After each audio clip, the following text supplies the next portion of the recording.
Pour commencer, j'aimerais bien qu'on parle des, origines, en fait, de Tuba et du coup, je vais t'expliquer pourquoi j'ai voulu, à un moment, mettre un podcast dans mon business. Stratégiquement, j'ai commencé, en fait, à m'intéresser au canal du podcast, parce que j'avais un canal d'acquisition principal de mes clients qui était LinkedIn. Donc je publiais sur LinkedIn, mais c'était à peu près tout ce que j'avais, au démarrage. J'avais un canal de transformation de leads en clients ensuite que j'ai mis en place, c'est-à-dire la newsletter. Donc en clair, stratégiquement, LinkedIn me permettait d'avoir des abonnés, de connecter avec des gens que j'essayais ensuite d'envoyer dans une newsletter. Donc et il se trouve, que quand j'échangeais avec certaines personnes, on me disait: «Mais moi, en fait, Géraldine, je reçois déjà 150 newsletters que je lis pas, donc je vais pas en plus prendre la tienne, ça ira pas beaucoup plus loin que ça». Donc je m'abonne pas. Par contre, j'aime beaucoup les podcasts et cetera. Donc ça a un peu commencé comme ça, à entendre des gens qui appréciaient en fait le canal, de la voix plutôt que de l'écrit et où j'ai commencé à me dire: «OK, stratégiquement, peut-être que ça peut être intéressant pour moi d'ajouter un canal quelque part supplémentaire». Ce que je cherchais en fait quand, j'ai commencé à réfléchir, au podcast ou à un nouveau canal de manière générale, je cherchais à accroître la visibilité que j'avais, et celle de ma boîte.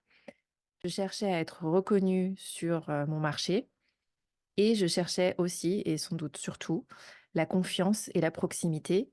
Déjà pour, connecter en fait avec d'autres humains. Alors bien sûr avec l'idée de vendre potentiellement, derrière, mais déjà plutôt cette idée de connexion avec d'autres humains. À la fois pour partager avec d'autres entrepreneurs, pour avoir, leur retour, savoir comment eux ça se passait dans leur business, parce que ça m'a un peu manqué moi en fait quand je me suis lancée. Et puis, aussi pour que ça puisse aider potentiellement d'autres personnes pour découvrir d'autres manières de faire, d'autres techniques et cetera. Les premiers invités, en fait, j'ai fait surtout avec des copains, pour me rassurer, avec des gens en tout cas que je connaissais, des entrepreneurs que je connaissais avec qui on avait déjà discuté et cetera. Vraiment moi ça me rassurait. Alors je sais pas si c'est un conseil à donner de manière générale, mais le fait que ce soit pas des inconnus, enlève quand même un peu, je pense, d'inconfort. Donc sur les premiers épisodes, en tout cas pour moi, j'ai trouvé ça très cool. Et dès le premier épisode, vraiment tout 1er avec invité, je me mets dans un truc, qui techniquement, va être plus compliqué que si j'avais un seul invité parce que je choisis d'en avoir 2. Et sur un sujet qui est, mes 2 invités ont une relation, familiale puisque c'est le père et la fille.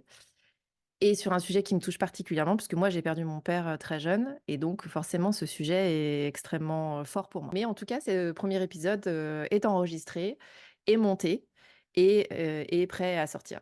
Et ensuite et ben, voilà, c'est vrai que le fait d'avoir eu encore une fois des copains, sur les premiers épisodes, moi, m'a vraiment mise en confiance, m'a permis de me rassurer. Ça a commencé à permettre aussi d'avoir des premiers retours qui était ultra positif, ultra encourageant et donc ben, ça m'a motivée aussi pour continuer et pour en faire d'autres. C'est un peu mon job en fait, de structurer les choses et donc bien sûr, la mise en place du podcast et le fait de le tenir sur la longueur, c'était aussi soumis au fait d'avoir une organisation en clair béton parce que sinon je savais que moi j'ai choisi de sortir un épisode par semaine et je savais que si l'organisation ne suivait pas, ben, très vite, en fait, j'allais me perdre, que ça allait me prendre, une charge, de travail, une charge mentale beaucoup trop élevée.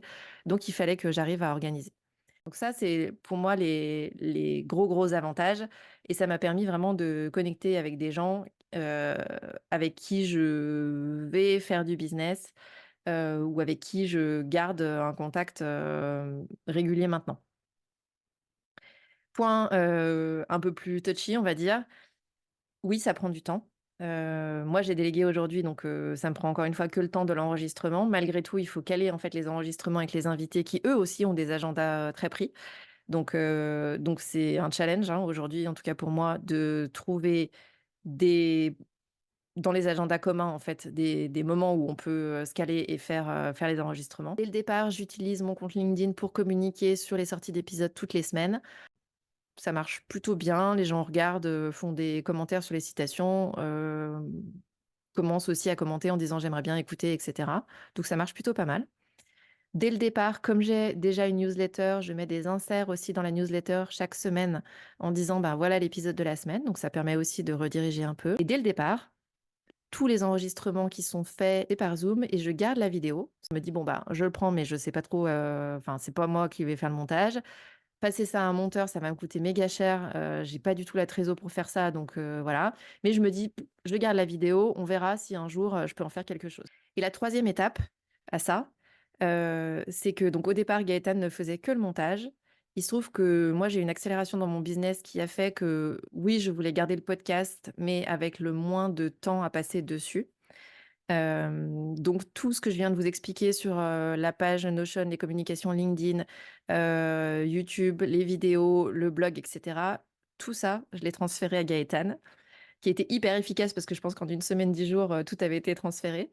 Tout le reste, c'est Gaëtan qui fait aujourd'hui et donc ça coûte un peu plus de 250 € en termes de production pour produire un épisode. Donc il y a les outils d'un côté et puis ensuite, il y a la délégation puisque c'est pas moi qui fais aujourd'hui mais voilà, si demain vous choisissez vous de ne pas déléguer, ben, évidemment, ces coûts de production, vous les aurez pas, c'est du temps que vous allez passer, quoi, dessus. Mais je trouve que c'est important d'avoir ça en tête aussi. Ça veut dire que stratégiquement, aujourd'hui, moi, sur mon business, c'est un poste de dépense, le podcast.